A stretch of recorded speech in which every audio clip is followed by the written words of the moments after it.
नमस्कार, आज की बात में आपका स्वागत है। आज गौतम अडानी का मामला सुप्रीम कोर्ट में आया। सुनवाई के दौरान सरकार ने कहा कि इन्वेस्टर्स का पैसा कैसे सेफ रहे, इसकी जांच के लिए सरकार एक कमेटी बनाने को तैयार है। असल में हिंडनबर्ग की रिपोर्ट आने के बाद जिस तरह मार्केट तेजी से गिरा, उस तरह के हालात भविष्य में पैदा ना हो, निवेशकों का पैसा हर हालत में सुरक्षित रहे, सरकार इसके उपाय करेगी। इन्वेस्टर को किसी तरह का नुकसान ना हो, इसके लिए मौजूदा सिस्टम को सरकार दोबारा परख सकती है। इसकी जांच के लिए एक कमेटी का गठन किया जाएगा। कमेटी के मेंबर्स कौन होंगे, सरकार उनके नामों की सिफारिश सुप्रीम कोर्ट को एक सील बंद लिफाफे में सौंपेगी। यानी यह साफ हो गया कि सरकार अब हिंडनबर्ग की रिपोर्ट पर किए गए दावों के हुए असर की जांच करवाएगी। असल में अभी तक यह तय नहीं है कि कमेटी के मेंबर्स कौन होंगे, कमेटी की जांच का दायरा क्या होगा, लेकिन इतना क्लियर है कि सरकार गौतम अडानी की कंपनियों के ऊपर हिंडनबर्ग की रिपोर्ट के किए गए दावों से शेयर मार्केट में जो गिरावट आई उसकी जांच करा सकती है, इन्वेस्टर्स को जो नुकसान हुआ उसकी जांच करा सकती है। लेकिन आज इस बात के संकेत मिले कि विरोधी दल सरकार द्वारा ऐसी कमेटी बनाए जाने का विरोध करेंगे, क्योंकि जैसे ही खबर आई तो सबसे पहले कांग्रेस के नेता जयराम रमेश ने कह दिया, जब सरकार सुप्रीम कोर्ट में कमेटी बनाकर हिंडनबर्ग की रिपोर्ट की जांच कराने की बात कह सकती है, तो फिर सरकार जॉइंट पार्लियामेंट्री कमेटी के गठन से क्यों भाग रही है। जयराम रमेश ने कहा कि अगर जेपीसी बनती तो उसमें भी बीजेपी और एनडीए के मेंबर्स की संख्या ही ज्यादा होती, फिर सरकार जेपीसी का गठन क्यों नहीं करना चाहती। विरोधी दल जेपीसी की मांग पर क्यों अड़े हैं, जेपीसी के गठन से क्या होगा, सरकार ने सुप्रीम कोर्ट में कमेटी बनाने की बात क्यों कही, इस पर अदालत का रुख क्या था और अब इस पर सियासत कैसे होगी, पार्लियामेंट में आज अडानी को लेकर फिर हंगामा क्यों हुआ, ये सारी बातें करेंगे। लेकिन पहले आज आपको बता दूं कि सरकार ने कोर्ट में क्या कहा। असल में सुप्रीम कोर्ट हिंडनबर्ग की रिपोर्ट की जांच की मांग करने वाली 2 पीआईएल की सुनवाई कर रहा है। इससे पहले 10 फरवरी को सुप्रीम कोर्ट ने इन्वेस्टर्स के निवेश को लेकर चिंता जताई थी और सरकार से पूछा था क्या निवेशकों का पैसा सुरक्षित रखने के लिए कोई कमेटी बनाई जा सकती है। तब जवाब में सरकार की तरफ से सॉलिसिटर जनरल तुषार मेहता ने कोर्ट से कहा कि अडानी ग्रुप को लेकर हिंडनबर्ग की रिपोर्ट के बाद मोदी सरकार निवेशकों का पैसा सुरक्षित रखने के लिए कमेटी बनाने को तैयार है, उसे कोई आपत्ति नहीं है। आज सॉलिसिटर जनरल ने सुप्रीम कोर्ट में कहा कि सरकार एक्सपर्ट की ऐसी कमेटी बनाने के तैयार है जो सरकार को सुझाव दे कि नियमों में ऐसे कौन से बदलाव किए जाएं जिससे इन्वेस्टर का पैसा मार्केट में सेफ रहे। तुषार मेहता ने कहा कि वैसे तो सेबी और दूसरी संस्थाएं बाजार में उतार चढ़ाव के बीच इन्वेस्टर के पैसे को सेफ रखने में पूरी तरह सक्षम है, लेकिन अगर सुप्रीम कोर्ट चाहता है तो सरकार एक्सपर्ट्स की कमेटी बनाने को तैयार है। ये एक्सपर्ट सुझाव देंगे कि बाजार के जोखिम से जनता का पैसा कैसे सेफ बनाया जाए। लेकिन सॉलिसिटर जनरल तुषार मेहता ने यह भी कहा कि इस कमेटी की सिफारिशें बेहद अहम होंगी। इनसे यह गलत संदेश भी जा सकता है कि भारत में बाजार के रेगुलेटर्स ठीक से काम नहीं कर रहे और उनकी निगरानी के लिए एक समिति की जरूरत है। तुषार मेहता ने कहा कि इससे घरेलू और इंटरनेशनल इन्वेस्टर पर बुरा असर पड़ सकता है, इसलिए इस कमेटी के मेंबर कौन होंगे, इसके लिए कुछ नामों की सिफारिश वो सुप्रीम कोर्ट को एक सील्ड एनवेलप में देंगे। सुप्रीम कोर्ट ने सरकार से कहा कि वो बुधवार तक अपना जवाब कोर्ट को दे दे और इसके बाद अदालत इस मामले की अगली सुनवाई 17 फरवरी को करेगी। सरकार ने सुप्रीम कोर्ट में कहा कि निवेशकों के पैसे को सुरक्षित रखने के लिए और क्या क्या किया जा सकता है, इस पर विचार के लिए कमेटी का गठन होगा। लेकिन विरोधी दलों ने कहना शुरू कर दिया कि सरकार ने सुप्रीम कोर्ट में हिंडनबर्ग की रिपोर्ट में अडानी की कंपनियों पर लगे इल्जामात की जांच कराने की बात कही है। सरकार सुप्रीम कोर्ट में जांच की बात कह रही है और पार्लियामेंट में जांच की मांग से भाग रही है, यह कहना है विरोधी दलों का। कांग्रेस के सांसद रंजीत रंजन ने कहा, आज साफ हो गया कि सरकार पार्लियामेंट को बाईपास करके सुप्रीम कोर्ट में जांच की बात कह रही है। विपक्ष इसे मंजूर नहीं करेगा। विपक्ष जेपीसी की मांग पर कायम है और जल्दी ही अपनी रणनीति का खुलासा करेगा। जो बात आपने सुप्रीम कोर्ट में कही और देश की सबसे बड़ी पंचायत सदन होती है लोकसभा और राज्यसभा, तो देश की सबसे बड़ी पंचायत जब ये डिमांड कर रही थी, तब आप जेपीसी के लिए क्यों नहीं मान रहे थे? और अब आप वहां पे कमेटी के मानने को तैयार हो गए, तो इसका मतलब है आप लोकतंत्र को नहीं मानते हैं। इसका मतलब है कि जो देश की सबसे बड़ी पंचायत है, जो संविधान बनाती है, जो कानून बनाती है, आप उसको पीछे रखते हैं। तो हमारी जो डिमांड थी, आपने इतना वक्त भी ज़ाया किया, तो ज्वाइंट पार्लियामेंट्री जो कमेटी होती है उसमें तो मेजोरिटी में भी आपके भाजपा रूलिंग पार्टी वाले लोग होते, तो वहां क्या दिक्कत आ रही थी? इसका ये मतलब हो कि आपने बस विपक्ष की बात को नहीं सुनना है। हम लोग सारा विपक्ष एक साथ थे, एक साथ मीटिंग करके डिसीजन जेपीसी का लिया था, और आज ही ये डिसीजन आया है, सुप्रीम कोर्ट में सरकार मानी है। तो मुझे लगता है कि सारा विपक्ष एक बार फिर से बैठेगा, उसके बाद हम लोग तय करेंगे कि आगे हम लोग जो फर्दर 13 मार्च से बजट सेशन का दूसरा सत्र शुरू होगा, उसमें जेपीसी पे हमारी क्या राय है। गौतम अडानी का जिक्र आज पार्लियामेंट में भी हुआ और पार्लियामेंट के बाहर भी। गौतम अडानी का नाम लेकर प्रधानमंत्री मोदी पर राहुल गांधी ने आज पार्लियामेंट के बाहर हमला किया। राहुल अपनी पार्लियामेंट्री कॉन्स्टिट्यूएंसी वायनाड में थे, वहां उन्होंने पब्लिक मीटिंग की। इस रैली में राहुल ने कहा कि मोदी डर गए हैं, इसलिए जांच से भाग रहे हैं, लेकिन असलियत सामने जरूर आएगी। See, he is used to, he thinks he is very powerful and people will get scared of him. He doesn't realize the absolute last thing I'm scared of is Narendra Modi. It doesn't matter whether he is the Prime Minister of India, whether he has all the agencies, doesn't matter. And one day, he will be forced to face his truth. If you get a chance, see the Parliament speech, because it's important that you understand what is going on in the country. It's important that you understand the nexus between the Prime Minister and Mr. Adani. He got all the airports, the ports, defense contracts, coal contracts, mining contracts, road contracts, agriculture, every industry Mr. Adani is set to monopolize. Adani के नाम पर parliament के अंदर भी हंगामा हुआ। हंगामे के बीच बजट सेशन का पहला हिस्सा आज खत्म भी हो गया, लेकिन इससे पहले अडानी का नाम लेकर विरोधी दलों ने, खास तौर पर कांग्रेस के मेंबर्स ने राज्यसभा और लोकसभा में हंगामा किया। आज दो डेवलपमेंट हुए। विरोधी दलों ने राज्यसभा में मल्लिकार्जुन खड़गे की स्पीच के कुछ हिस्सों को एक्सपंज करने को फिर से मुद्दा बनाया, और दूसरा कांग्रेस ने राहुल गांधी को प्रिविलेज मोशन का नोटिस मिलने को लेकर शोर मचाया। राहुल गांधी ने लोकसभा में कहा था कि प्रधानमंत्री नरेंद्र मोदी के अडानी के साथ गहरे रिश्ते हैं, अडानी को सारे ठेके दिए जा रहे हैं, इसीलिए अडानी दुनिया के अमीरों की लिस्ट में दूसरे नंबर तक पहुंच गए। क्योंकि राहुल गांधी ने इस तरह के इल्जाम लगाने से पहले न तो कोई नोटिस दिया था, न स्पीकर की परमिशन ली थी। जिस वक्त राहुल ने यह आरोप लगाए, उस वक्त प्रधानमंत्री नरेंद्र मोदी सदन में मौजूद नहीं थे। राहुल गांधी ने अपने आरोपों को ऑथेंटिकेट भी नहीं किया और न ही कोई दस्तावेज पेश किए। ये पार्लियामेंट्री प्रोसीडिंग्स की रूल बुक के नियम 353 के खिलाफ है। इसीलिए बीजेपी के मेंबर निशिकांत दुबे ने राहुल गांधी के खिलाफ प्रिविलेज मोशन मूव किया। स्पीकर के ऑफिस ने राहुल गांधी को नोटिस जारी करके 15 फरवरी यानी परसों तक जवाब देने को कहा।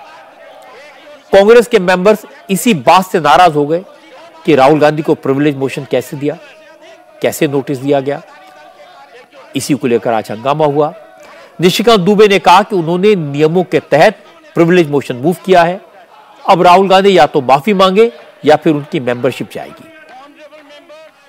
यह पार्लियामेंट रूल्स रेगुलेशन से चलता है, और जो उस दिन राहुल गांधी जी ने कहा वो बेस सिर पैर की बातें कही कि यदि आपके पास कोई प्रमाण है तो उस प्रमाण के साथ ही आप किसी मुद्दे को उठा सकते हैं।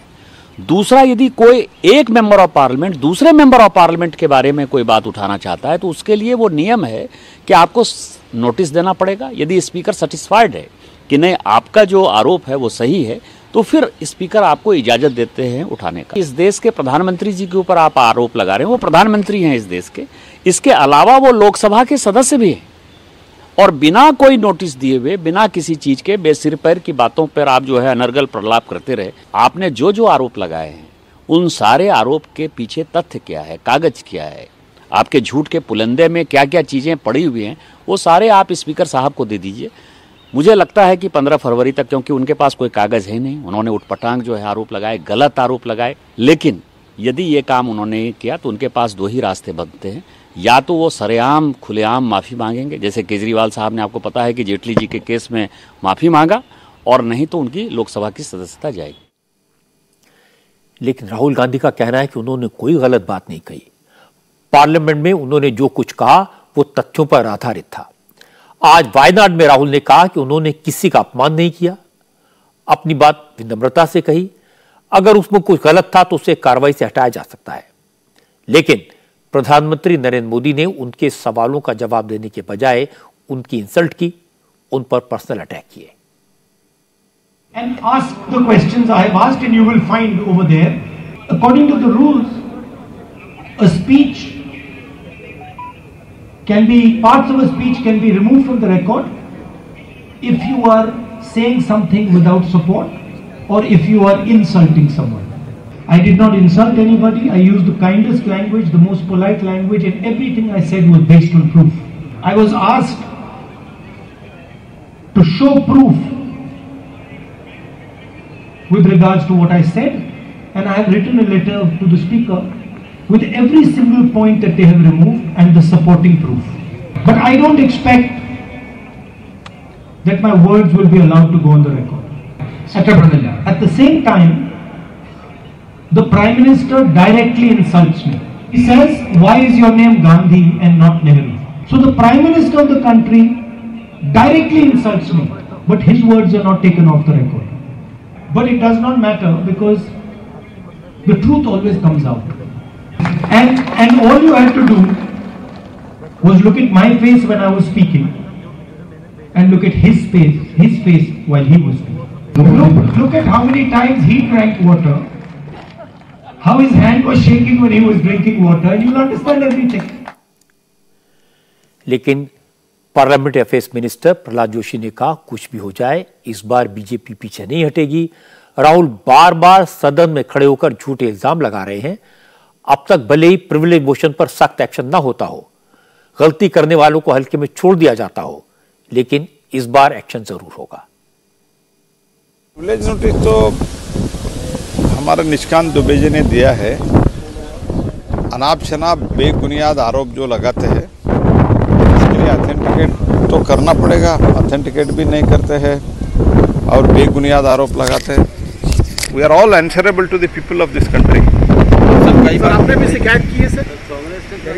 मैंने शिकायत नहीं किया, हमारा एमपी शिकायत की। सर कई बार प्रिविलेज नोटिस इस तरह का दिया जा चुका है, लेकिन कभी कार्रवाई नहीं होती है। सिर्फ ये नोटिस तक की बात रह जाए। इस बार होता है। प्रिविलेज मोशन तो एक तरह का टेक्निकल इशू है। नियम कायदों की बात होगी, बहस होगी, विवाद होगा, इसमें टाइम भी लगेगा, और ज्यादातर मामलों में प्रिविलेज मोशन पर कभी कुछ होता नहीं है। और अब इसकी चर्चा कई दिन तक सुनने को भी नहीं मिलेगी, क्योंकि पार्लियामेंट की कार्रवाई अब 13 मार्च के बाद शुरू होगी। इसलिए ना अडानी का नाम सुनाई देगा, ना हिंडनबर्ग के नाम पर हंगामा दिखाई देगा। राहुल गांधी पार्लियामेंट के बाहर अपनी सारी की सारी पुरानी बातें जरूर दोहराएंगे। कहेंगे मोदी डरते हैं और राहुल किसी से नहीं डरते। राहुल कहेंगे कि मोदी ने अडानी को सारे बड़े बड़े ठेके दे दिए। लेकिन ये वही बातें हैं जो पिछले 8 साल से कह रहे हैं। अब मार्केट गिरने के बाद राहुल को उम्मीद थी कि सुप्रीम कोर्ट अडानी के मामले की जांच के आदेश दे देगा, इससे सरकार को एम्बैरेसमेंट हो जाएगा। लेकिन उल्टा हुआ। सुप्रीम कोर्ट को अडानी की चिंता नहीं है, सुप्रीम कोर्ट को चिंता है इन्वेस्टर्स के पैसे की। सरकार का दावा है कि उसका मैकेनिज्म ठीक ठाक है, इन्वेस्टर्स को नुकसान नहीं होगा। तो भी जब सुप्रीम कोर्ट ने पूछा तो सरकार ने एक्सपर्ट्स की एक कमेटी बनाने का फैसला किया, और मुझे लगता है कि यह कमेटी सरकार को बताएगी कि सिस्टम को रोबस्ट बनाने के लिए और क्या क्या किया जाए। जहां तक राहुल गांधी का सवाल है, वो अपने इल्जाम दोहराते रहेंगे। हालांकि प्रधानमंत्री मोदी के ऊपर इस तरह की राजनीतिक बयानबाजी का कोई असर दिखाई नहीं दिया। राहुल गांधी बार बार इल्जाम लगा रहे हैं कि मोदी ने एयरपोर्ट हो, पोर्ट हो, डिफेंस सेक्टर में हथियार बनाने के प्रोजेक्ट हो, सब अडानी को दे दिए। लेकिन मोदी ने आज फिर कहा कि उन्होंने डिफेंस सेक्टर में प्राइवेट कंपनियों के लिए दरवाजे खोल दिए हैं। इसका असर यह हुआ कि पहले जो भारत हथियारों के लिए, फाइटर जेट्स के लिए, आर्मी के इक्विपमेंट्स के लिए दूसरे मुल्कों पर निर्भर रहता था, आज वही भारत दुनिया के 70 मुल्कों को हथियारों की सप्लाई कर रहा है। असल में आज मौका था बेंगलुरु में एशिया के सबसे बड़े एयर शो का। मोदी ने एरो इंडिया का उद्घाटन किया और इस मौके पर मोदी ने फिर सीना ठोककर कहा कि उन्होंने भारत की सोच को, भारत के काम करने के तरीके को बदल दिया है। इससे भारत आत्मनिर्भर बनेगा और दुनिया भर के इन्वेस्टर्स को भारत में इन्वेस्ट करके अपना कारोबार बढ़ाने का मौका मिलेगा। 5 दिन के एयर शो में 98 देशों की 809 कंपनियां भाग ले रही हैं। मोदी ने कहा यह एरो शो नए भारत की उड़ान का प्रतीक है। एयर शो में शामिल देशों और कंपनियों की तादाद यह बता रही है कि भारत की प्रोग्रेस पर पूरी दुनिया का भरोसा है।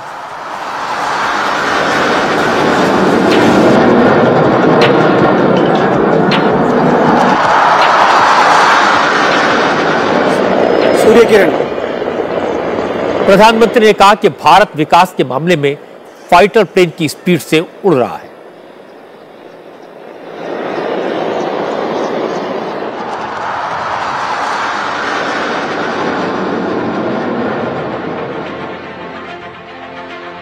आज मैं भारत के प्राइवेट सेक्टर से आह्वान करूंगा कि ज्यादा से ज्यादा भारत के डिफेंस सेक्टर में इन्वेस्ट करें।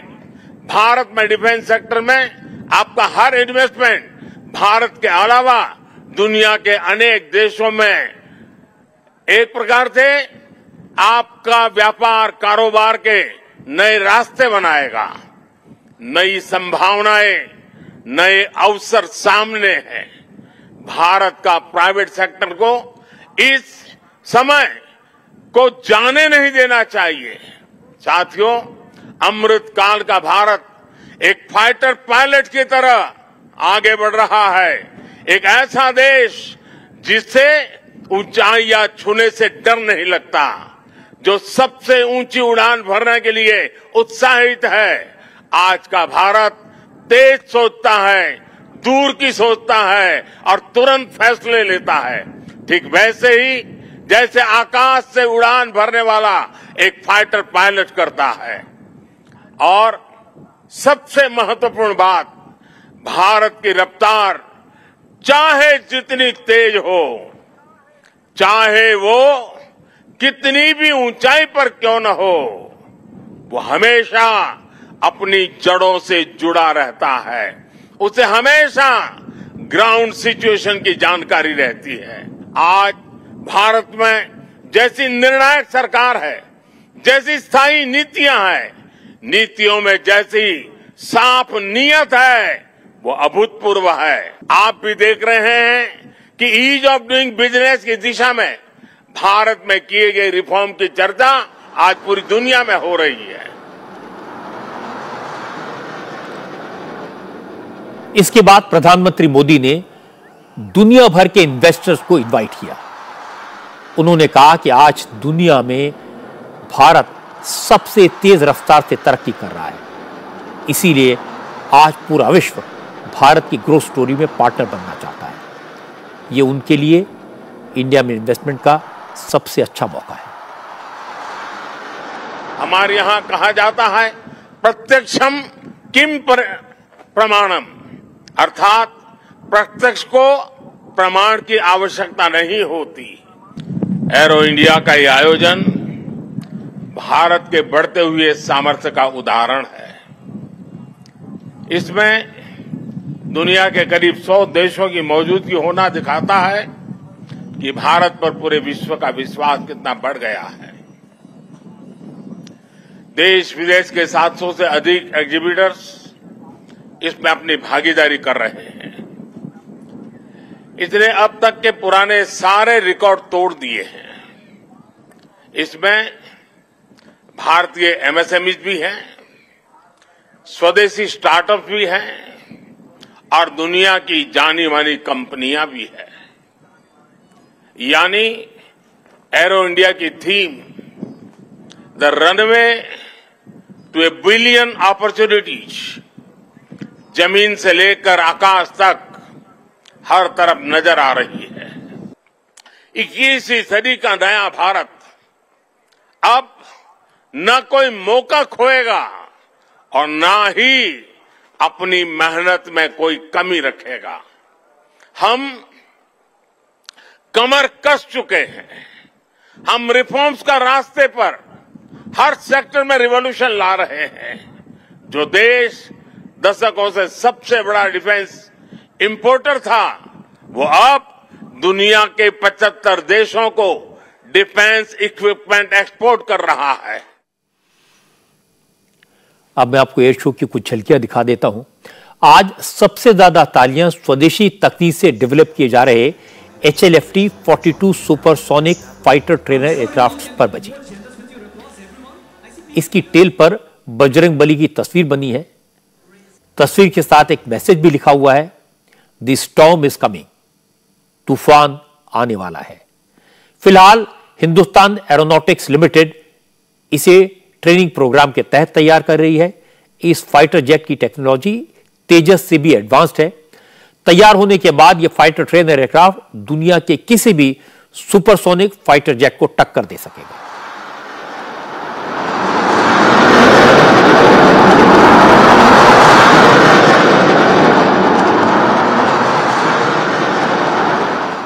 एरो इंडिया अगले 5 दिन तक चलेगा।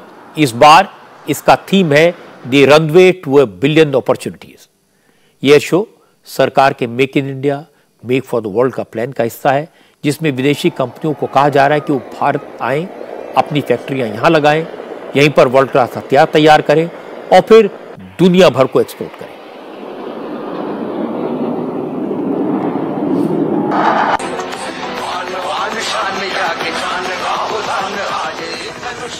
हो सकता है कि कल इस बात पर भी सियासत शुरू हो जाए कि फाइटर जेट की टेल पर हनुमान जी की तस्वीर क्यों लगाई गई। इसे भी भगवाकरण से जोड़ दिया जाएगा, सनातन से जोड़ दिया जाएगा। लेकिन मैंने देखा कि मोदी ऐसी बातों की परवाह नहीं करते। इससे पहले जब राजनाथ सिंह राफेल जेट का हैंडओवर लेने के लिए फ्रांस गए थे, तो उन्होंने बाकायदा नारियल फोड़कर फाइटर जेट की पूजा की थी। वहां नींबू और मिर्ची भी दिखाई दिए थे। उनका मजाक उड़ाया गया था। लेकिन आज मोदी ने कहा कि भारत भले ही आसमान की ऊंचाइयों को छू रहा हो, लेकिन उसने अपनी जमीन को नहीं छोड़ा है।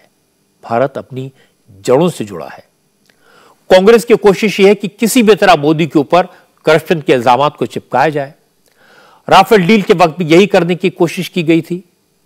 अब हिंडनबर्ग की रिपोर्ट का सहारा लेकर मोदी के साथ अडानी का नाम जोड़ने की कोशिश की जा रही है। लेकिन मोदी ने इन बातों की कभी भी परवाह नहीं की। वो बेंगलुरु में एयर शो का उद्घाटन करने के बाद त्रिपुरा पहुंचे। त्रिपुरा में चुनाव है, कल कैंपेन खत्म हो जाएगा। आज मोदी ने त्रिपुरा में इलेक्शन रैली को एड्रेस किया। यहां मोदी ने कांग्रेस पर और लेफ्ट पर करारा हमला किया। मोदी ने कहा कि त्रिपुरा की जनता लेफ्ट और कांग्रेस के रोज रोज के काम से तंग आ चुकी थी, इसलिए उसने बीजेपी को मौका दिया और बीजेपी का काम देखने के बाद अब त्रिपुरा में जनता ने कांग्रेस और लेफ्ट को पहले ही रेड कार्ड दिखा दिया है। त्रिपुरा के युवाओं ने, माताओं बहनों ने चंदा और झंडा ये कंपनी वालों को फिर से रेड कार्ड दिखा दिया है। वामपंथी शासन ने त्रिपुरा को विनाश के रास्ते पर धकेल दिया था। यहां जो हाल थे उसे त्रिपुरा के लोग कभी भी भूल नहीं सकते। सरकारी दफ्तरों पर काडर का कब्जा, पुलिस थानों पर काडर का कब्जा, व्यापार कारोबार पर काडर का कब्जा। वामपंथियों ने त्रिपुरा के लोगों को अपना गुलाम समझ लिया था। वो अपने आप को बादशाह मानते थे। कमाई हो या फिर सुनवाई, रेड सिग्नल ही त्रिपुरा का दुर्भाग्य बन गया था। भाजपा सरकार ने त्रिपुरा में शांति और कानून का राज स्थापित किया है। एक समय था जब एक ही पार्टी के झंडे हर तरफ दिखते थे और किसी को तो एंट्री नहीं थी, और किसी ने झंडा लगाया तो शाम को डंडा आया। आपने रेड सिग्नल हटाकर भाजपा का डबल इंजन लगाया और आज त्रिपुरा विकास की पटरी पर लौट आया है। त्रिपुरा में मुकाबला बीजेपी और दूसरी तरफ लेफ्ट और कांग्रेस के बीच है। बीजेपी से मुकाबले के लिए कांग्रेस और लेफ्ट ने अलायंस बना लिया है। इस अलायंस पर चुटकी लेते हुए आज मोदी ने कहा कि लेफ्ट और कांग्रेस केरल में एक दूसरे से लड़ते हैं और त्रिपुरा में आकर अलायंस कर लेते हैं। भाई और बहनों, वामपंथी और कांग्रेस अपनी सत्ता की भूख मिटाने के लिए कुछ भी कर सकते हैं। अब देखिए, इनकी ये कांग्रेस और लेफ्ट केरल में क्या कर रहे हैं। कल ही आपने देखा होगा, मारधाड़ कर दी उन्होंने, दोनों ने एक दूसरे के खिलाफ। केरल में कांग्रेस और वामपंथ के बीच में कुश्ती चल रही है, लड़ाई चल रही है, और त्रिपुरा में दोस्ती कर रहे हैं। केरल में कुश्ती, त्रिपुरा में दोस्ती। लेकिन नेताओं की ये दोस्ती क्या कांग्रेस के कार्यकर्ताओं और वोटरों के बीच भी हो सकती है क्या? कांग्रेस के वो कार्यकर्ता, कांग्रेस को वो पुराने वोटर जिनको दशकों तक लेफ्ट ने प्रताड़ित किया, तंग किया, चोट पहुंचाई, उनके जवान बेटों को मार दिया, क्या हमारे ये लोग लेफ्ट के इन करतूतों को भूल जाएंगे क्या? कांग्रेस के कुछ नेताओं को सत्ता की भूख है, उन्हें अपनी तिजोरी भरनी है। इनके लिए अपने कार्यकर्ताओं और अपने वोटरों की भावना बिल्कुल मायने नहीं रखती। त्रिपुरा के लोगों को लेफ्ट और कांग्रेस के ऐसे स्वार्थी गठबंधन से बच करके रहना है। नॉर्थ ईस्ट के 3 राज्यों त्रिपुरा, मेघालय और नागालैंड में चुनाव हो रहे हैं। तीनों राज्यों में बीजेपी सरकार में है। त्रिपुरा में तो बीजेपी पूर्ण बहुमत की सरकार में काम कर रही है, जबकि मेघालय और नागालैंड में अलायंस की सरकार है। 2013 में बीजेपी को त्रिपुरा में महज 1.5% वोट मिले थे, एक भी सीट नहीं आई थी। लेकिन 2018 में बीजेपी ने त्रिपुरा में इतिहास रच दिया। 25 साल के वामपंथी राज को खत्म करते हुए पूर्ण बहुमत की सरकार बनाई। 2016 तक नॉर्थ ईस्ट के किसी भी स्टेट में बीजेपी की सरकार नहीं थी, लेकिन आज नॉर्थ ईस्ट के 6 राज्यों में भाजपा सरकार में है। यह इसलिए हो पाया कि नरेंद्र मोदी ने नॉर्थ ईस्ट पर खास ध्यान दिया, पूरी ताकत लगाई। सरकार बनाने की एक कोशिश महाराष्ट्र में भी हुई थी, जिसको लेकर आज बड़ी इंटरेस्टिंग खबर आई। महाराष्ट्र के deputy chief minister Devendra Fadnavis के एक बयान से सियासी पारा गर्म आ गया। फडणवीस ने खुलासा किया कि नवंबर 2019 में जब उन्होंने एनसीपी के नेता अजीत पवार के साथ शपथ ली थी, जब वो चीफ मिनिस्टर बने थे, तब शरद पवार के साथ भी चर्चा हुई थी। सकाळच्या शपथविधीची चर्चा होती, अखेर त्यावरती तुम्ही आज बोललेला आहात की शरद पवारांना याची कल्पना होती आणि त्याच्या संदर्भात तुम्ही आता खुलासा केलेला आहे. काय आपलं एकंदरीत म्हणणं आहे? मी एवढंच सांगितलं त्या संदर्भात की आमची चर्चा ही पवार साहेबांशी झाली होती. बाकी सगळ्या गोष्टी ज्या आहेत त्या तुम्ही अजितदादांना विचारा, त्या मला का विचारता? फडणवीस ने कहा कि अजीत दादा के साथ मिलकर सरकार बनाने को लेकर शरद पवार से भी चर्चा हुई थी। शरद पवार इस दावे पर हैरान रह गए। उन्होंने फडणवीस के दावे को गलत बताया। पवार ने कहा उन्हें उम्मीद नहीं कि देवेंद्र फडणवीस ऐसा सफेद झूठ बोलेंगे। मला वाटतं की देवेंद्र हा एक सुसंस्कृत माणूस आहे, सभ्य माणूस आहे आणि असत्याचा आधार घेऊन अशा प्रकारचे स्टेटमेंट ते करतील असं मला कधी वाटलं नाही। असल में ये बात आज भी रहस्य है कि जब देवेंद्र फडणवीस को रातों रात मुख्यमंत्री पद की शपथ दिलाई गई थी, अजीत पवार चुपचाप डिप्टी चीफ में बने थे, तो क्या ये शरद पवार की मर्जी से हुआ था? अगर ये काम पवार साहब की मर्जी से नहीं हुआ तो बगावत करने वाले अजीत पवार वापस एनसीपी में कैसे पहुंच गए? अगर भतीजे ने चाचा की मर्जी के खिलाफ बीजेपी से हाथ मिलाया था तो फिर नई सरकार में उन्हें डिप्टी चीफ मिनिस्टर क्यों बनाया गया? आज की तारीख में यह कहना बड़ा मुश्किल है कि अजीत पवार के बारे में पूरा सच क्या है। जो पवार साहब कह रहे हैं वो सच है या जो फडणवीस कह रहे हैं वो सच है। अब मैं आपको बताता हूं जमीयत उलेमा हिंद के अध्यक्ष मौलाना अरशद मदनी के बयान को लेकर कैसे मौलानाओं ने और साधु संतों ने दोनों ने नाराजगी जाहिर की। मौलाना अरशद मदनी ने जमीयत की मीटिंग में ओम और अल्लाह को एक बताया और दावा किया कि हिंदू जिसे मनु कहते हैं, मुसलमान उसी को आदम कहते हैं। उसी से आदमी शब्द बना है। इस लिहाज से इस्लाम ही सबसे पुराना मजहब है। इससे जो लोग घर वापसी की बात करते हैं वो जाहिल हैं। उन्होंने ये कहा और विवाद शुरू हो गया।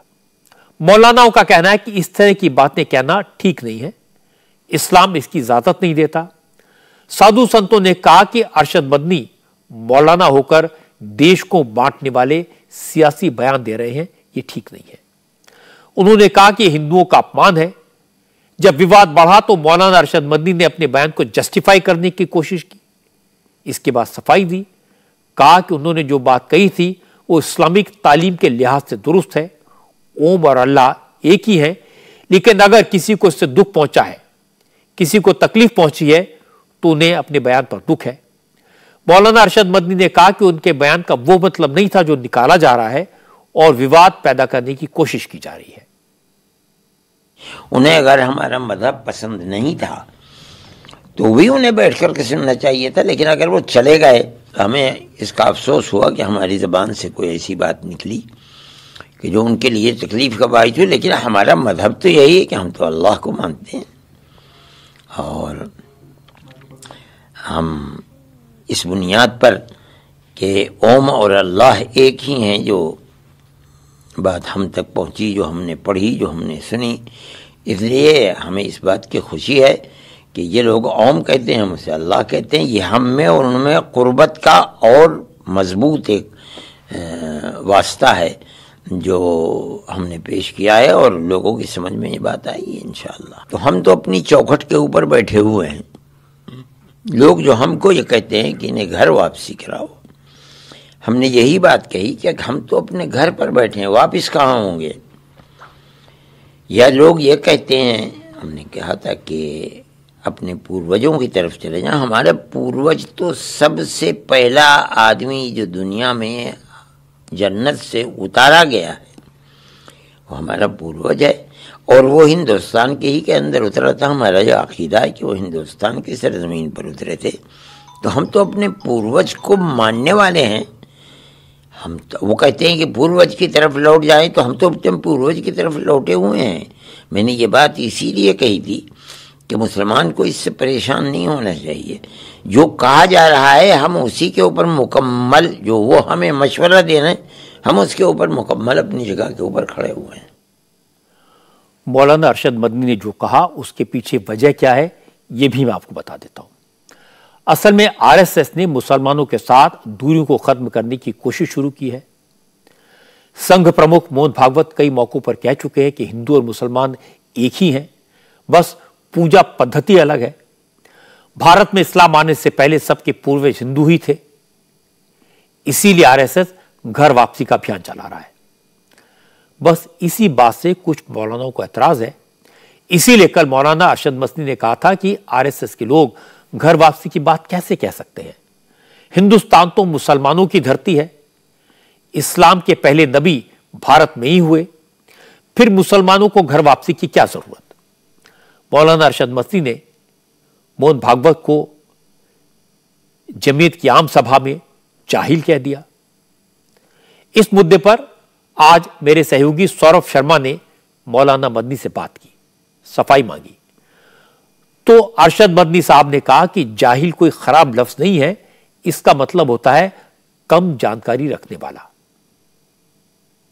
मेरे अल्फाज जो वहां हैं, समझदार आदमी हैं, बड़े पढ़े लिखे आदमी हैं। जाहिल का लफ्ज ये हिंदुस्तान की जबान के अंदर खराब है, अरबी जबान के अंदर जाहिल का लफ्ज है न जानने वाले। हमारी उर्दू, मैं इसीलिए कहता हूं कि वो जो मुनी थे, क्या नाम था उनका, जो चले गए उठ लोकेश मुनी जी, वो मेरी जबान को समझ नहीं सके कि मैं क्या कह रहा हूं। इसलिए कि मैं जो उर्दू बोलता हूं, उस उर्दू के अंदर बहुत से शब्द फारसी के होते हैं, बहुत से शब्द अरबी के होते हैं, उसको आम आदमी नहीं समझ पाता है। मेरा ख्याल यह है कि वो नहीं समझे, अनजान न जानने वाला आदमी। इसका मतलब यह है कि वो नहीं जानते। मैं उनको जाहिल नहीं, मेरी उनसे मुलाकात हुई, वो शरीफ आदमी हैं, अपने मिजाज के एतबार से अच्छे आदमी हैं, बहुत पढ़े लिखे आदमी हैं। लेकिन वो अगर ये कहते हैं अपने, इसका मतलब यह है कि वो नहीं जानते। हमारे पूर्वज तो मनु हैं, वो सबसे पहले भी पूर्व है, हमारा सर उन्हीं की चौखट के ऊपर रखा हुआ है। लेकिन मौलाना अरशद मदनी की बातें दूसरे मौलवियों को समझ नहीं आई, उनकी सफाई मौलवियों के गले नहीं उतरी। उलेमा उनकी बातों से इत्तेफाक नहीं रखते। ऑल इंडिया मुस्लिम जमात के नेशनल प्रेसिडेंट और बरेलवी फिरके के बड़े मौलाना शाहबुद्दीन रिजवी ने कहा कि यह कहना ठीक नहीं है कि भारत में इस्लाम पहले आया। यह बात तो सब जानते हैं कि भारत में तो इस्लाम मोहम्मद गौरी के वक्त आया। मौलाना अरशद मदनी दूसरों की भावनाओं को आहत करने की कोशिश कर रहे हैं। इस तरह के बयानों से दूरियां बढ़ती हैं, ये ठीक नहीं है। जमीयतुल उलमा के सदर मौलाना अरशद मदनी साहब ने जो बयान दिया है, उस बयान से हमें इत्तफाक नहीं है, इसलिए कि उनका बयान तारीखी हकीकत के खिलाफ है। इस्लाम हिंदुस्तान का नया मजहब है। भारत में जब इस्लाम आया तो उससे पहले कई मज़ाहिब यहाँ पर मौजूद थे। मिसाल के तौर पर बुद्धिज्म, जैनिज्म और आर्यन यहाँ के कदीम मज़ाहिब हैं, और इस्लाम बहुत बाद में आया। भारत का इस्लाम जो है वो बहुत नया मजहब है। सूफिया इकराम ने यहाँ पर जो तबलीगी काम अंजाम दिए, उससे इस्लाम की नशर व इशाअत हुई, और यहाँ पर जो इस्लाम आया वो गौरी ख़ानदान ने बाज़ाब्ता तौर पर यहाँ पर इस्लामी हुकूमत कायम की। और उससे पहले इब्तदाई तौर पर हज़रत उमर फारूक रज़ियल्लाहु ताला अन्हु के ज़माने में सिंध में कुछ दिनों के लिए या कुछ महीनों के लिए वहाँ पर एक रियासत कायम हुई, उसके बाद में वो ख़त्म हो गई। मगर गौरी ख़ानदान ने लाहौर, फिर दिल्ली, अजमेर और मौजूदा जो बांग्लादेश है, इन तमाम इलाकों में अलग अलग तरीके से कब्जा किए। और ये बात है तकरीबन 570-75 हिजरी की। बहुत बाद में इस्लाम मजहब हिंदुस्तान में आया। इसके बाद मौलाना शाहबुद्दीन रिजवी ओम और अल्लाह पर आए। मौलाना रिजवी ने कहा कि ओम को मानने वाले अलग हैं और अल्लाह को मानने वाले अलग, दोनों को जोड़ना गलत होगा। दूसरी बात उन्होंने कही कि ओम और अल्लाह ये दोनों एक हैं। ये भी बात गलत है। ओम के मानने वाले और उसके अनुयायी जो हैं वो एक बहुत बड़ा तबका है, और ये 3 हर्फ से बना हुआ एक लफ्ज है जो 3 देवताओं का मजमूए मुरक्कब है। और अल्लाह एक ऐसा शब्द है जो अरबी में कहा जाता है, जिसकी हम इबादत करते हैं, जो तमाम चीजों से बेनियाज और पाक है। तो इसलिए दोनों को एक साथ में जोड़कर नहीं देखा जाना चाहिए। और मौलाना मदनी जो एक साथ में जोड़ करके बात कर रहे हैं, ये सरासर हकीकत के खिलाफ है और गलत बात कर रहे हैं। मौलाना यासूब अब्बास ने भी कहा कि इस्लाम तो दुनिया में 1400 साल पहले आया था, भारत में उसकी 300 साल के बाद आया। मौलाना यासूब अब्बास के मुताबिक मौलाना अरशद मदनी को इस वक्त ऐसा बयान देने की जरूरत नहीं थी। अगर मौलाना मदनी मुसलमानों को भला चाहते हैं तो उन्हें फिजूल की बातें करने के बजाय तालीम और रोजगार पर बात करनी चाहिए।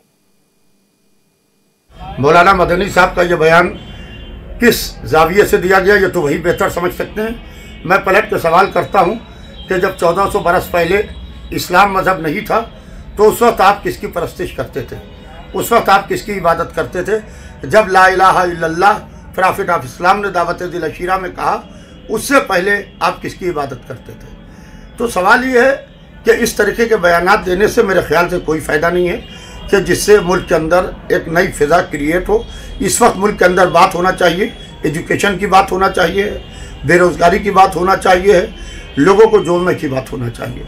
इस वक्त इस तरीके की कंट्रोवर्सी के ओम और अल्लाह एक हैं, इस तरीके की कंट्रोवर्सी से कोई फ़ायदा नहीं है। मौलाना अरशद मदनी इतनी मर्तबा अपनी बात बदल चुके हैं कि समझना मुश्किल हो गया कि वो कहना क्या चाहते हैं। पहले उन्होंने कहा कि इस्लाम सबसे पुराना मजहब है, फिर कहा मनु और आदम एक ही हैं, इसलिए सनातन और इस्लाम एक साथ आए। उन्होंने फिर बात बदली और कहा जो ओम है वही अल्लाह है। मदनी साहब ने अपनी बातों को इतनी बार घुमाया कि किसी को समझ नहीं आया कि वो चाहते क्या हैं। मोटी बात यह कि मौलाना मदनी ने जमीयत की इस मीटिंग में सभी धर्मों के गुरुओं को बुलाकर सर्वधर्म संभाव, सभी धर्मों को एक करने की कोशिश की थी, वो फेल हो गई। साधु संत भी उनसे नाराज हो गए और इस्लामिक स्कॉलर से भी उनकी समझदारी पर सवाल उठा दिए। इसे कहते हैं लेने के देने पड़ गए। लेकिन इतनी बात जरूर समझ में आई कि जिस तरह बार बार घर वापसी की खबरें आ रही हैं, उससे मौलाना अरशद मदनी परेशान दिखते हैं। शायद इसीलिए उन्होंने इस्लाम को सबसे पुराना मजहब बता दिया और दावा कर दिया कि इस्लाम सबसे पहले भारत में आया, इसलिए मुसलमानों को घर वापसी की जरूरत नहीं है। लेकिन लगता है कि बागेश्वर धाम के महंत धीरेन्द्र शास्त्री मौलाना अरशद मदनी की परेशानी को और बढ़ाएंगे, क्योंकि वो अब पूरी ताकत के साथ घर वापसी का अभियान चला रहे हैं और दावा कर रहे हैं कि वो भारत को हिंदू राष्ट्र बनाएंगे। इसके लिए धीरेन्द्र शास्त्री ने आज से एक महायज्ञ शुरू किया। बागेश्वर धाम में आज से शुरू हुआ यह महायज्ञ 19 फरवरी तक चलेगा। 18 फरवरी को महाशिवरात्रि के दिन बागेश्वर बाबा 121 गरीब लड़कियों की शादियां भी करवाएंगे। उस दिन मध्य प्रदेश के मुख्यमंत्री शिवराज सिंह चौहान भी वहां आएंगे।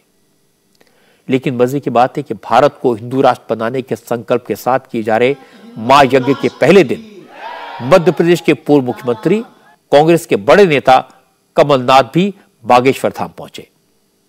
जिस वक्त कमलनाथ बागेश्वर धाम पहुंचे उस वक्त भी धीरेन्द्र शास्त्री ने भारत हिंदू राष्ट्र है इस किस्म के नारे लगवाए।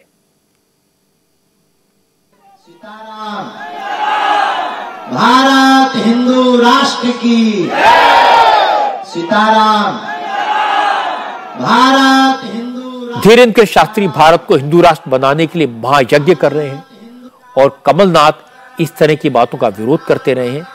इसलिए महायज्ञ के पहले दिन कमलनाथ का बागेश्वर धाम पहुंचना थोड़ा हैरान करने वाला था।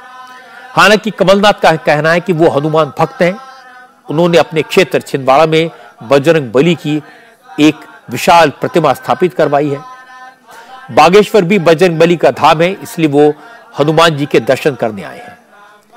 लेकिन जब कमलनाथ से पूछा गया क्या वो भी बागेश्वर बाबा के हिंदू राष्ट्र की बात का समर्थन करते हैं, तो कमलनाथ ने कहा कि भारत संविधान के मुताबिक चलेगा। भारत अपने संविधान के अनुसार चलता है। बाबा साहब अम्बेडकर ने संविधान बनाया था, जो संविधान हिंदू राष्ट्र लेकर के जो संविधान भारत का है वही संविधान भारत का है। हमारे संवाददाता अनुराग अमिताभ ने कमलनाथ से पूछा उनके इस दौरे को बीजेपी ने चुनावी भक्ति बताया है, तो कमलनाथ ने रिएक्ट किया, कहा वो हनुमान भक्त हैं और हिंदू धर्म का ठेका सिर्फ बीजेपी के पास नहीं है। खुद बड़े हनुमान भक्त हैं, आज को आजा बालाजी के दर्शन में आ गए। मैं हनुमान भक्त हूँ। मैंने सबसे बड़ा मंदिर छिंदवाड़ा में अपने जिले में बनाया हनुमान जी का आशीर्वाद में लेने आया था, उन्हें प्रणाम करने आया था। सर बीजेपी को तो अब कहने का मौका मिल जाएगा कि सॉफ्ट हिंदू तो आप बिल्कुल एंड चुनाव के समय में आप लोग अपना लेते हैं। बीजेपी ने क्या धर्म का और हिंदू का ठेका लिया हुआ है। कमलनाथ हनुमान भक्त हैं, इसमें कोई दो राय नहीं है, लेकिन वो उस महायज्ञ के पहले दिन बागेश्वर पहुंचे जो भारत को हिंदू राष्ट्र बनाने के संकल्प के साथ किया जा रहा है। इसलिए कमलनाथ के दौरे पर सवाल उठे। हालांकि उन्होंने ठीक कहा कि भारत तो संविधान पर चलता है। जहां तक बागेश्वर का सवाल है तो बागेश्वर धाम वो धाम है जिसके प्रति लोगों में बहुत आस्था है। बागेश्वर धाम के प्रमुख धीरेन्द्र शास्त्री काफी लोकप्रिय है, सोशल मीडिया पर उनकी फॉलोइंग कमाल की है। और इसका एहसास मुझे इसलिए भी हुआ कि धीरेन्द्र शास्त्री पिछले शनिवार को आपकी अदालत में आए थे। आज उस शो की रेटिंग आई, पता चला कि उसे कितने लोगों ने देखा, दर्शकों ने कैसे रिस्पॉन्ड किया। तो उसके फिगर्स मैं आपको दिखा देता हूं।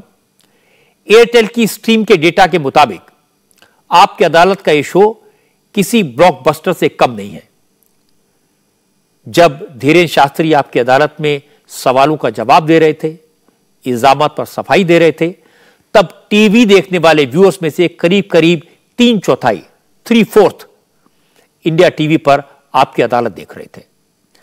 इसका मतलब यह हुआ कि धीरेन्द्र शास्त्री के साथ आपकी अदालत का यह शो नया रिकॉर्ड बनाएगा। बागेश्वर धाम की लोकप्रियता की वजह से यहां पहुंचने वाले भक्तों की संख्या लगातार बढ़ रही है। और इन दोनों महायज्ञ चल रहा है। कल मंगलवार है, बजरंग बली का दिन है। हमारे रिपोर्टर्स ने बताया कि कल बागेश्वर धाम में 2 लाख से ज्यादा की भीड़ दर्शन करने के लिए पहुंचेगी। लेकिन हमारे संवाददाता का कहना है कि इतनी बड़ी भीड़ को संभालने के लिए पुलिस और प्रशासन की तरफ से प्रॉपर इंतजाम दिखाई नहीं दे रहे। छोटे शहर में 2 लाख से ज्यादा लोग आ जाएं तो उनके रहने, उनके खाने पीने जैसी बुनियादी सुविधाओं का इंतजाम एक बड़ा चैलेंज है। तो बेहतर होगा कि इतनी बड़ी भीड़ को मैनेज करने के लिए पुलिस और लोकल प्रशासन अलर्ट रह जाए और प्रॉपर इंतजाम हो, ताकि किसी तरह की गड़बड़ से बचा जा सके और जो बागेश्वर धाम में आ रहे हैं उन्हें किसी तरह की परेशानी ना हो। जम्मू कश्मीर में जो एंटी एनक्रोचमेंट ड्राइव चल रही है, उसको लेकर राहुल गांधी ने जो कहा उसने बहुत सारे लोगों को हैरान कर दिया। राहुल गांधी ने ट्विटर पर लिखा, जम्मू कश्मीर के लोगों से उनकी जमीन छीनी जा रही है।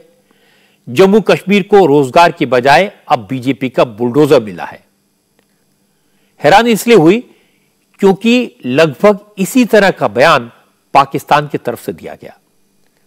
पाकिस्तान फॉरेन मिनिस्ट्री की स्पोक्सपर्सन मुमताज बलोच ने कहा, इस ड्राइव के जरिए कश्मीर के मुसलमानों को डराया जा रहा है और उनकी जमीन छीनी जा रही है।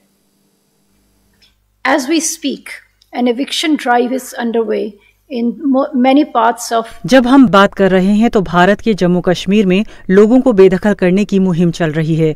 कश्मीरी लोगों को उनकी ही जमीन से बेदखल करने के मकसद से उठाए गए कदमों की श्रृंखला में ये सबसे नया कदम है। दुर्भाग्य से इस अभियान का खामियाजा भुगत रहे ज्यादातर लोग गरीब और मुसलमान हैं। उनके अधिकारों की रक्षा करने की जरूरत है। हाल के वर्षों में भारत के कुछ राज्यों में मुसलमानों को डराने के लिए बुलडोजर का इस्तेमाल कर उनकी संपत्ति को ध्वस्त किया गया है। अफसोस की बात यह है कि अब उसी मॉडल का इस्तेमाल जम्मू और कश्मीर में भी किया जा रहा है।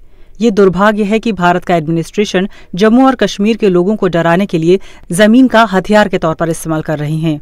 हम जम्मू कश्मीर से आ रही इन परेशान करने वाली घटनाओं को देख रहे हैं।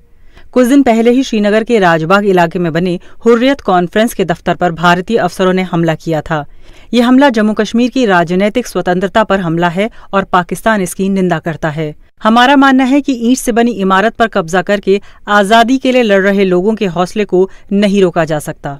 पाकिस्तान अपने कश्मीरी भाई बहनों को राजनीतिक और नैतिक समर्थन देना तब तक जारी रखेगा जब तक यूएन सिक्योरिटी काउंसिल के प्रस्ताव के मुताबिक जम्मू कश्मीर विवाद का न्यायोचित और शांतिपूर्ण समाधान नहीं निकल जाता। Pakistan will continue to extend political diplomacy.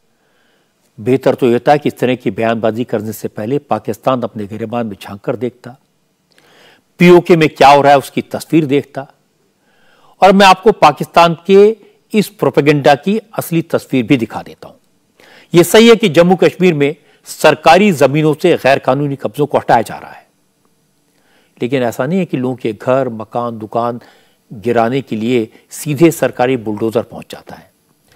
जिन लोगों ने सरकारी जमीन पर कब्जा किया हुआ है उन्हें पहले नोटिस दिया जाता है। इस वक्त ये ड्राइव जम्मू में चल रही है और ज्यादातर मामलों में बुलडोजर की जरूरत नहीं पड़ती, क्योंकि नोटिस मिलने के बाद लोग खुद ब खुद गैर कानूनी कब्जे खाली कर देते हैं। और अगर लोग प्रशासन से कुछ वक्त मांगते हैं तो उन्हें वक्त भी दिया जाता है। लोग का कहना है कि सरकारी काम में लोगों को भी सहयोग करना चाहिए। पत्थर चलाने से, गालियां देने से किसी प्रॉब्लम का हल नहीं होता। इस बार हमें कहा कि इस बार जो ड्राइव चल रही है उसका आप साथ दीजिए, आप प्लीज़ 40 फुट तक पीछे कर लीजिए। तो उन्होंने हमारी 1-2 दीवारें गिराई और बाकी जो हमारे को खुद ही बोला कि आप ये खुद डिमोलिश कर लीजिए, तो हम आपको 7 दिन का टाइम दे देते हैं। तो हमने 7 दिन के अंदर अंदर ये ईडन गार्डन हो गया, ये हमारा शिव टिम्बर हो गया और डोगरा टिम्बर हो गया। तो हम लोगों ने अपना जितना कर सकते थे हम आस्ता आस्ता लगे हुए हैं पीछे करने के लिए। 40 फुट पे पीछे जा रहे हैं। मैं कहता हूँ आप ये सभी एडमिनिस्ट्रेशन के लोग अच्छे हैं, आप रिक्वेस्ट करो कि भाई हम खुद गिरा रहे हैं या कुछ कर रहे हैं, वो आपको जोर ज़बरदस्ती पीला पंजा नहीं चलाएंगे, वो आपको टाइम देंगे। कश्मीर में करीब 7.5 लाख कनाल सरकारी जमीन पर लोगों का गैर कानूनी कब्जा है। इस जमीन की कीमत करीब 1 लाख करोड़ है। जिन लोगों ने सरकारी जमीनों पर कब्जा किया है उनमें बीजेपी के लोग हैं, कांग्रेस के हैं, नेशनल कॉन्फ्रेंस के हैं, पीडीपी के हैं और हुर्रियत के नेता भी हैं। मैंने जो रिपोर्ट्स देखी हैं उनके मुताबिक बिना किसी भेदभाव के सभी गैर कानूनी कब्जों को हटाया जा रहा है। यह नहीं देखा जा रहा है कि कौन बीजेपी का है, कौन नेशनल कॉन्फ्रेंस का है, कौन पीडीपी का है। तो इसलिए कहना कि यह सिर्फ विरोधी दलों के नेताओं को परेशान करने के लिए किया गया है या यह कहना कि सिर्फ मुसलमानों की जमीन छीनी जा रही है, एक झूठ है, पाकिस्तान का प्रोपेगेंडा है। मुझे उम्मीद थी कि कम से कम हमारे देश के नेता तो फैक्ट चेक करके इस तरह की बातें करेंगे, लेकिन उन्होंने भी सरासर झूठ बोला।